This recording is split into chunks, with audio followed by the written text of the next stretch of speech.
नमस्कार, जय हिंद दोस्तों। चलिए जानते हैं आज की देश दुनिया की महत्वपूर्ण ताजा और बड़ी खबरें। और आप देश के किस जिले या राज्य से इस वीडियो को देख रहे हैं, कमेंट में जरूर बताएं।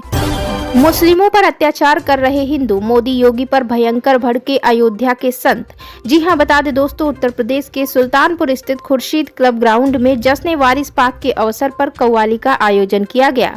इसमें अयोध्या के महंत धर्मदास भी पहुंचे। उन्होंने मोबीन अहमद वारसी उर्फ लड्डन बाबा के साथ मिलकर संयुक्त रूप से फीता काटकर कार्यक्रम का शुभारंभ किया। इस दौरान उन्होंने हिंदू मुस्लिम को लेकर सरकार को घेर लिया। मीडिया से बात करते हुए महंत धर्मदास ने कहा कि चाहे किसी की सरकार हो, लेकिन अगर वह अराजकता को उत्साहित करती है तो सरकार नहीं। उन्होंने कहा, यह हिंदू का लड़का है और इसके अत्याचार करने पर इनाम दे दो। वहीं मुसलमान का लड़का गलत करता है तो इसको गोली मार दो। ऐसा नहीं चलता और चलना भी नहीं चाहिए। शिंदे का दोबारा सीएम ही नहीं, विधायक भी बनना मुश्किल। जी हां, बता दें दोस्तों, शिवसेना ने महाराष्ट्र विधानसभा चुनाव 2024 के लिए अपनी पहली सूची जारी कर दी। इस लिस्ट में कुल 65 उम्मीदवारों के नाम है। सूची में वर्ली विधानसभा सीट से फिर से आदित्य ठाकरे को प्रत्याशी बनाया गया। वहीं ठाणे की सीट से राजन विचारे को टिकट मिला है। उद्धव की शिवसेना ने महाराष्ट्र के सीएम एकनाथ शिंदे के खिलाफ भी अपने उम्मीदवार का ऐलान कर दिया है। शिवसेना ने शिंदे की सीट को प्री 5 पखाड़ी से केदार दिघे को टिकट दिया है। बता दें कि केदार दिघे कभी शिंदे के करीबी हुआ करते थे। एकनाथ शिंदे के राजनीतिक गुरु आनंद दिघे को केदार का भी पॉलिटिकल मिटार बताया जाता है। हिजबुल्लाह के ताबड़तोड़ रॉकेट हमलों से थर्राया इजराइल, कांप गई मिडिल ईस्ट की धरती, अब आईडीएफ मचाएगी तबाही। जी हां, बताते चले दोस्तों, मिडिल ईस्ट की धरती एक बार फिर से अशांत हो गई है, क्योंकि हिजबुल्लाह ने इजराइल पर बड़े पैमाने पर रॉकेट हमले किए हैं। वहीं इजराइल रक्षा बल यानी आईडीएफ के अनुसार उत्तरी इजराइल की तरफ अब तक लगभग 80 रॉकेट दागे गए हैं। इन हमलों से सीमाई इलाकों में बसे नागरिकों में भय का माहौल बन गया है और इजरायली सेना इस स्थिति का मुकाबला करने के लिए पूरी तरह तैयार है। T20 इंटरनेशनल के लिए टीम इंडिया के परमानेंट कप्तान का हुआ ऐलान। जय शाह ने अपने चहेते को सौंपी जिम्मेदारी। जी हां, बता दें दोस्तों, साल 2024 में भारत T20 विश्व विजेता रहा है। इसके कप्तान रोहित शर्मा रहे हैं। रोहित की कप्तानी में टीम इंडिया ने साउथ अफ्रीका को हराकर विश्व विजेता का खिताब अपने नाम किया था, लेकिन उसके तुरंत बाद ही रोहित ने T20 से संन्यास की घोषणा कर दी, जिसके बाद यह चर्चा हो रही है कि आगामी T20 वर्ल्ड कप 2026 में टीम इंडिया का कप्तान कौन होगा। एक लिस्ट में 2 नाम चर्चाओं में रहे। पहला था हार्दिक पांड्या और दूसरा था सूर्य कुमार यादव। यह अफवाह थी कि हार्दिक अपने टीम मेंबर्स के साथ अच्छा व्यवहार नहीं करते, इस कारण उन्हें टीम की कप्तानी नहीं सौंपी गई। उनकी जगह सूर्य कुमार यादव को टीम का कप्तान घोषित कर दिया गया। हाई कोर्ट की 2 टूक, कहा यह विश्वास करने का कारण नहीं कि यूपी सरकार सुप्रीम कोर्ट की नहीं सुनेगी। जी हां, बता दें दोस्तों, बहराइच में मूर्ति विसर्जन के दौरान हुई हिंसा मामले में ध्वस्तीकरण नोटिसों को चुनौती देने वाली जनहित याचिका का राज्य सरकार ने विरोध किया। इलाहाबाद हाई कोर्ट की लखनऊ पीठ ने याचिका पर अगली सुनवाई 4 नवंबर को नियत की है। सरकार के अधिवक्ता ने याचिका पर आपत्ति जताई कि याची को यह PIL दाखिल करने का हक नहीं है। ऐसे में यह याचिका सुनवाई के लिए ग्रहण करने योग्य नहीं है। इस पर कोर्ट ने सरकार को 2 दिन का वक्त इन आपत्तियों को रजिस्ट्री अनुभाग में दाखिल करने को दिया। उधर राज्य सरकार की ओर से मुख्य स्थायी अधिवक्ता शैलेंद्र कुमार सिंह ने याचिका का विरोध कर कहा कि अधिकृत निर्माणों को लेकर नोटिस जारी की गई है।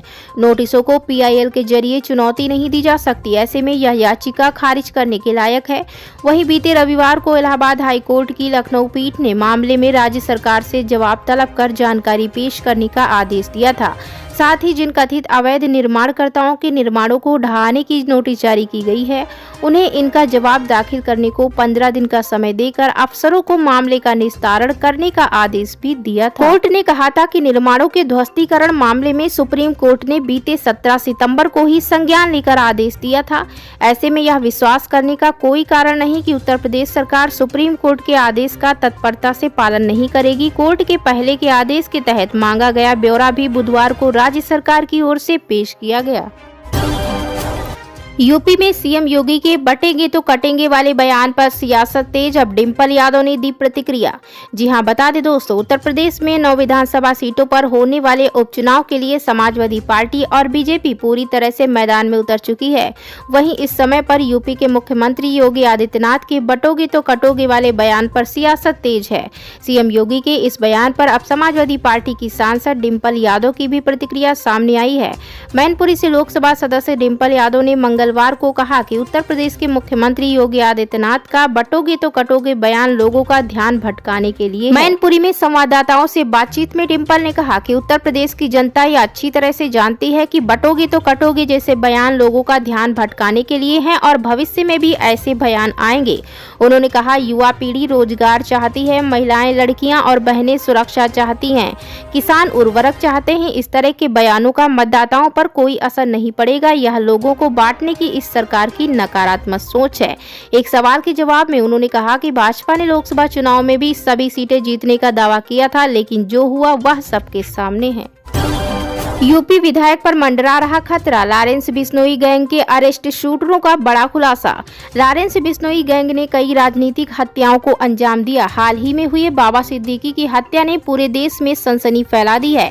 इसके बाद मुंबई पुलिस ने लॉरेंस बिश्नोई गैंग के 1 दर्जन से अधिक गुर्गों को गिरफ्तार किया, जबकि बाबा सिद्दीकी की हत्या करने वाले आरोपी शिव कुमार अभी भी फरार हैं। इसी बीच दिल्ली पुलिस ने लॉरेंस गैंग के 7 शूटरों को गिरफ्तार किया है, लेकिन इन शूटरों ने जो खुलासा किया वह ये है कि यूपी का एक विधायक लॉरेंस बिश्नोई गैंग के निशाने पर है। रिपोर्ट के मुताबिक यूपी के अयोध्या विधायक की हत्या करने की फिराक में लॉरेंस बिश्नोई का गैंग है। वहीं दिल्ली पुलिस ने लॉरेंस बिश्नोई गैंग के 7 शूटरों को पकड़ा है, जो राजस्थान और हरियाणा में एक मर्डर करने वाले थे। ये सभी पहले भी शातिर तरीके से कई वारदातों को अंजाम दे चुके हैं। केंद्रीय मंत्री वैष्णव ने अंतरिक्ष प्रौद्योगिकी फर्मों के लिए 1000 करोड़ रुपए के उद्यम पूंजी कोष को मंजूरी दी।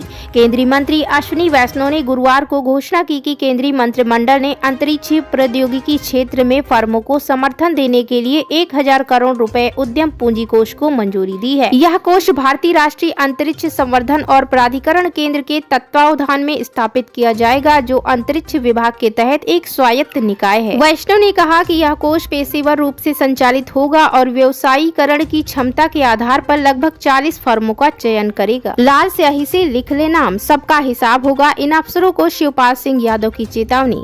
बता दें दोस्तों, उत्तर प्रदेश की 9 सीटों पर होने वाले उपचुनाव से पहले प्रदेश की सियासत गरमाई हुई है। इसी क्रम में मंगलवार को समाजवादी पार्टी के महासचिव शिवपाल सिंह यादव ने योगी सरकार पर जमकर हमला बोला, तो वहीं बेईमान अफसरों को लेकर बड़ी बात कही है। सपा नेता ने अपने कार्यकर्ताओं से कहा कि वो ऐसे अधिकारियों का नाम लाल रंग की स्याही से लिखकर रख लें। जब हमारी सरकार आएगी तो सबका हिसाब किताब हो जाएगा। शिवपाल यादव ने योगी आदित्यनाथ सरकार पर निशाना साधते हुए कहा, बीजेपी कहती कुछ है और करती कुछ और है। इस सरकार से ज्यादा बेईमान कोई और सरकार नहीं हो सकती। इस दौरान उन्होंने विधानसभा उपचुनाव निष्पक्ष कराने की मांग की और कहा कि चुनाव की तैयारियों में लगे अधिकारियों की ये नैतिक जिम्मेदारी है। श्री कृष्ण जन्मभूमि विवाद, हिंदू पक्ष को मिली बड़ी जीत। इलाहाबाद हाई कोर्ट ने सुनाया फैसला। बता दें दोस्तों, मथुरा की श्री कृष्ण जन्मभूमि और शाही ईदगाह मस्जिद विवाद के मामले में बुधवार को इलाहाबाद हाई कोर्ट में सुनवाई हुई है। इस दौरान शाही ईदगाह मस्जिद कमेटी की रिकॉल अर्जी पर इलाहाबाद हाई कोर्ट ने अपना फैसला सुना दिया है। हाई कोर्ट के फैसले को हिंदू पक्ष की बड़ी जीत के तौर पर देखा जा रहा है। इलाहाबाद हाई कोर्ट ने मस्जिद कमेटी की रिकॉल अर्जी को खारिज कर दिया। अदालत के इस फैसले के साथ ही कोर्ट में हिंदू पक्ष की 1.5 दर्जन याचिकाओं पर एक साथ सुनवाई का रास्ता अब साफ हो गया है। बता दें कि अदालत ने इसी साल 11 जनवरी को दिए गए अपने फैसले को एक बार फिर से सही ठहराया है।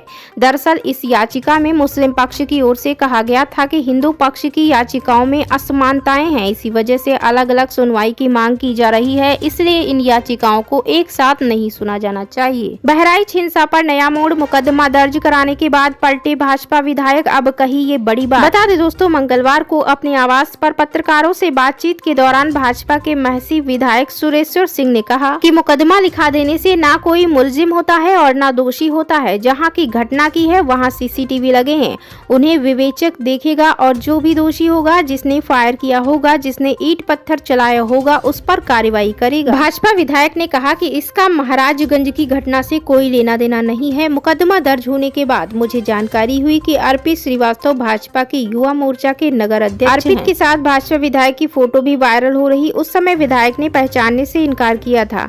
बताते चले कि भाजपा विधायक की ओर से महाराजगंज में हुए राम गोपाल मिश्रा हत्याकांड के बाद अस्पताल चौराहे पर शव रखकर प्रदर्शन कर रहे 7 नामजद व अज्ञात पर बलवा समेत गंभीर धाराओं में मुकदमा दर्ज करवाया है। इसमें भाजपा युवा मोर्चा नगर अध्यक्ष अर्पित श्रीवास्तव समेत अन्य लोग शामिल हैं। इसके बाद से विपक्ष हमलावर है और भाजपा पर दंगा करवाने का आरोप तक लगा रहा है। वहीं बता दें कि सुरेंद्र सिंह ने कहा कि सपा प्रमुख अखिलेश यादव ने ट्वीट किया है कि भाजपा विधायक ने